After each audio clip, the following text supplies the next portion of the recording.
It was barely sunrise when Nolan and Lexi stumbled out of the cabin, rubbing their eyes and clutching mismatched thermoses filled with slightly too hot cocoa.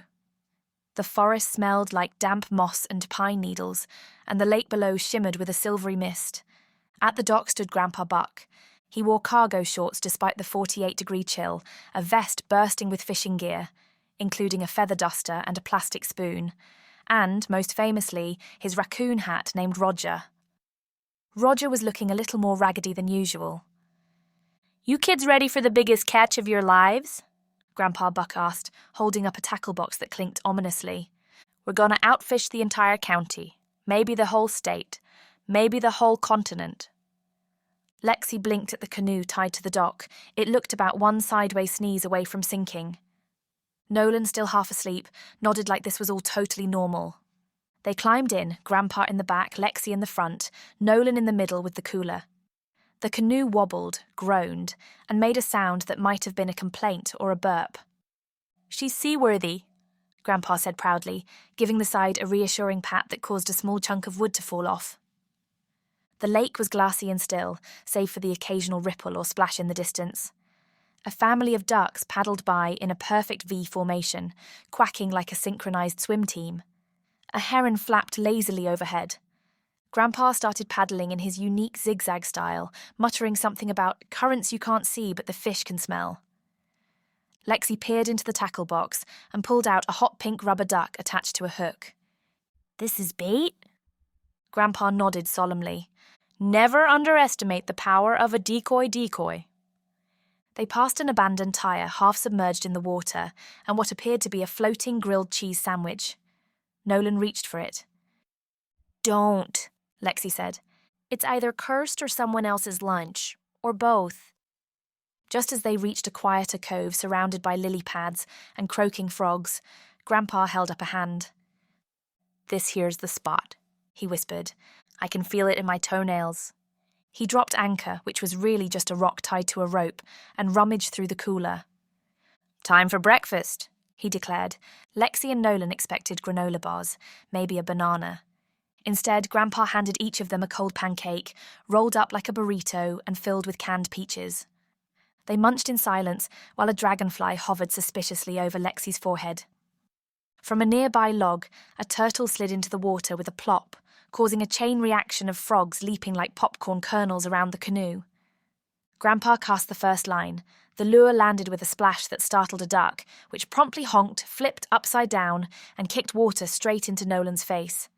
Lexi stifled a laugh. Grandpa leaned back, his hat slightly askew, a look of contentment on his face. "You feel that?" he said. Nolan did feel it.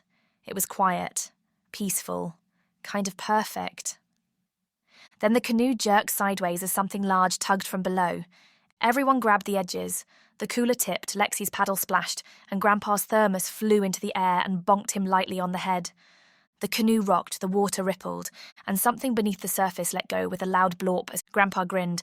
"Oh, ho, ho, they're playful today." Nolan and Lexi exchanged glances. The ripples had just faded when Grandpa Buck reached into the tackle box and pulled out something that looked more like a prank than a lure. A sparkly pink hairbrush tied to a string. Lexi raised an eyebrow. Nolan whispered, "Are we fishing for mermaids?" Grandpa didn't say a word. He cast the hairbrush lure with perfect form, sending it flying into the water like he'd done this every morning since dinosaurs wore flip-flops.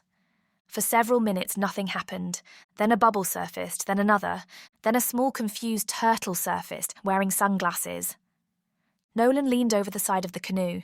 "Did that turtle just—" The turtle, offended, disappeared with a dramatic plop. Grandpa pulled up the line. The hairbrush was gone. Probably a fashion-forward catfish," he muttered, rummaging again in the tackle box. This time he selected a banana peel with glitter on it. Lexi blinked. "You can't be serious." Grandpa cast it like a javelin. While the banana drifted downstream, Nolan baited his own hook with something more traditional. A gummy worm he'd sneakily grabbed from his pocket. He cast it into the shallows. Moments later, his line twitched, then it tugged. Excited, Nolan reeled it in quickly. Out came a boot. A soggy, mossy, terribly smelly boot. Lexi held her nose. Ew, that boot has seen things. Nolan dumped it into the bottom of the canoe. A small frog leapt out of it and onto Grandpa's lap. Without blinking, Grandpa handed the frog a miniature plastic cup of water from the cooler lid, then let it hop away. Lexi cast her own line using what looked like an actual fishing lure, bright, shiny, and unmistakably lure-like. A few seconds later, her bobber disappeared below the surface. With a quick tug, she reeled in her catch, a sandwich, and wrapped in tinfoil slightly soggy with one bite taken out of the corner. Lexi unwrapped it cautiously. Turkey and mustard, she reported. Extra soggy. Legend says, Grandpa said solemnly, that's the lake's lunch. It appears only to the chosen. Nolan gasped. Lexi threw it at him. Suddenly the canoe gave another lurch, something massive tugged from beneath. Grandpa stood, legs spread wide, gripping his rod like he was preparing for a wrestling match. The line flew tight. The pole bent into a U. The canoe spun slowly in place. Frogs leapt for cover. Lily pads spun like pizza dough. Grandpa grinned the grin of a man who'd wrestled trout and come out tickled. Then the line snapped. The boat stopped. Grandpa plopped down onto the middle bench. I call him Walter, he said, wiping his brow. He's the one that got away. Lexi leaned over the side. You've hooked that fish before? Grandpa nodded. Every year. Same spot. Same fish. Walter, smells like pickles.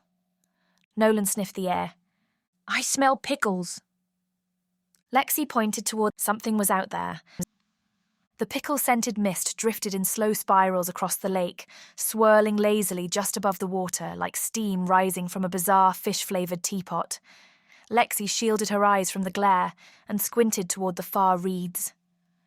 Did that mist just giggle? She asked. It did. A soft, low hee-hee-hee floated over the water. Before anyone could react, the canoe jolted sideways. Nolan yelped and dropped the sandwich he was using to balance his fishing rod. It landed on Grandpa Buck's foot, who was too busy adjusting a lure made from a ping-pong ball and an old shoelace to notice. A second tug, then a third. The canoe spun in a perfect circle as if caught in a whirlpool powered by laughter and chaos. Brace yourselves! Grandpa shouted, standing with a heroic pose as the canoe tilted dangerously. Roger the raccoon hat slipped sideways on his head.